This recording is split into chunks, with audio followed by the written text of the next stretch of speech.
Okay, so who expects anything exciting to happen on your average commute home? Definitely not me. But hey, here I am, typing this at 3 a.m., jittery as a bag of coffee beans and questioning my entire reality.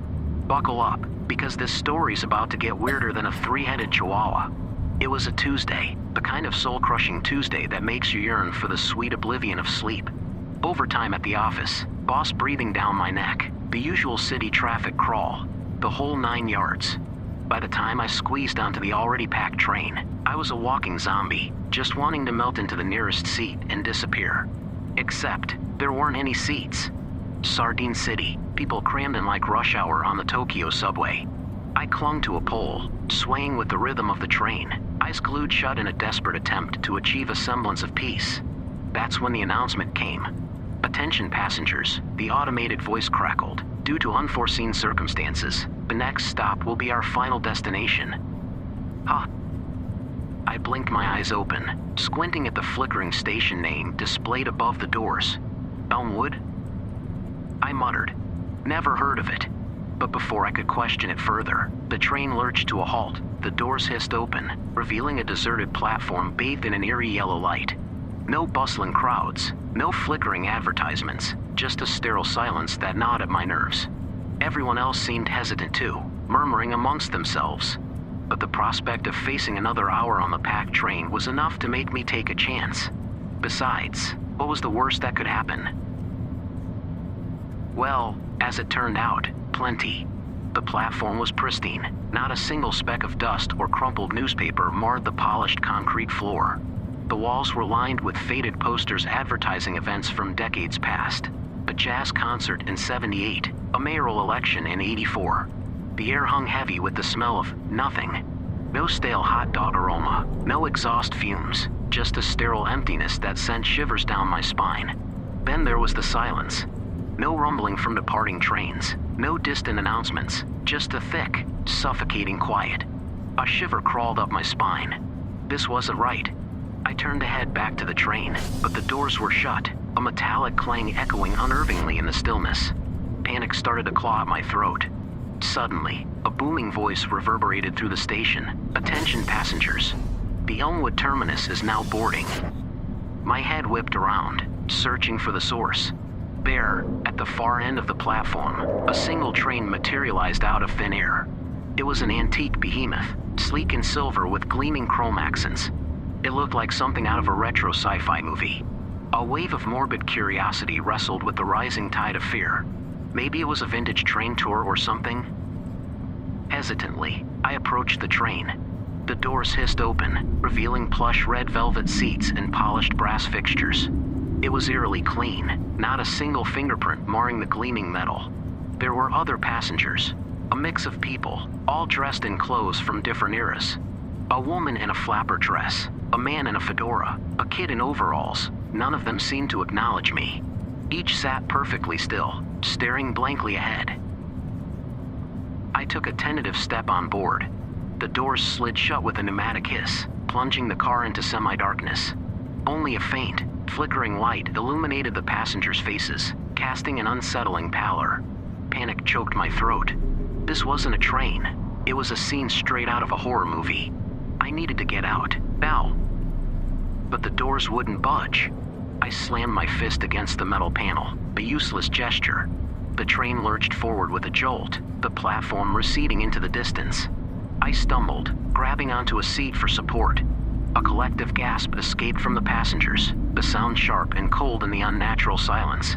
They all turned their vacant eyes towards me, a flicker of something, recognition. In their depths, the train hurtled through the darkness at an impossible speed. We weren't just underground. We were plunging deeper, into the city's forgotten depths. The walls of the tunnel were slick with moisture, aglow with an otherworldly green luminescence. Strange symbols, etched into the slick rock face, seemed to writhe and pulsate in the flickering light. A primal fear coiled in my gut, tightening with every passing second. As the train sped on, the passengers began to stir. Murmurs turned into whispers, the whispers into moans. They reached out skeletal hands, their faces contorted in silent pleas. A woman in a tattered nightgown pointed at a faded tattoo on her arm, a series of numbers and a single word, Elmwood.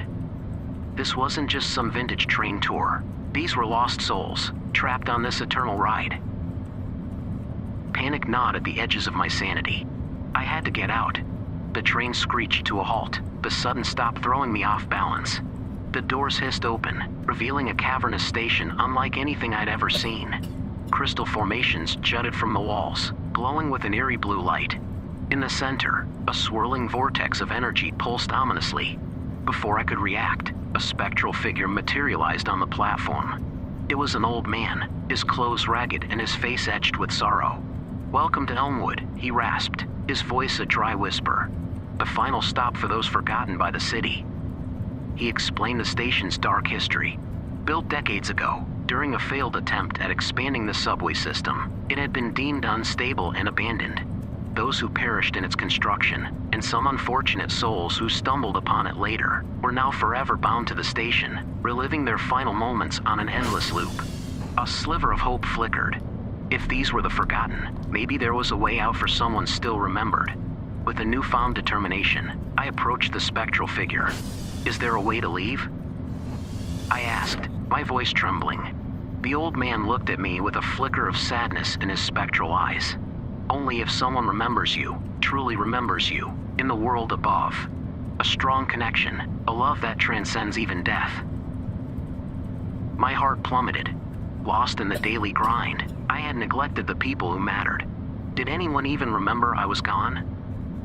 Despair threatened to consume me, but then a memory surfaced. My little sister, Sarah.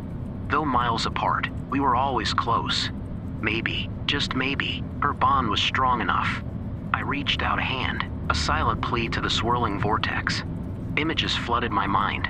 Childhood games, shared secrets, her infectious laughter. For a moment, the station seemed to hum with energy. The spectral figure tilted his head, a flicker of hope replacing the sorrow in his eyes. Then, with a deafening roar, the vortex surged. A blinding light enveloped me, and the platform dissolved into nothingness. When I opened my eyes, I was sprawled on a cold, damp floor. Above me, a flickering fluorescent light cast a harsh glow. It was the abandoned Elmwood station entrance, long sealed and forgotten by the city. Disoriented and bruised, I stumbled out of the station and into the cool night air. The city lights twinkled in the distance, a beacon of familiarity. I was alive, back in the world of the living. But the experience had left an indelible mark on me. The next day, I called Sarah. Her voice, filled with concern and relief, washed over me like a bomb. For the first time in a long time, I truly appreciated the simple act of connection, the power of love that could bridge even the gap between life and the forgotten depths of the city.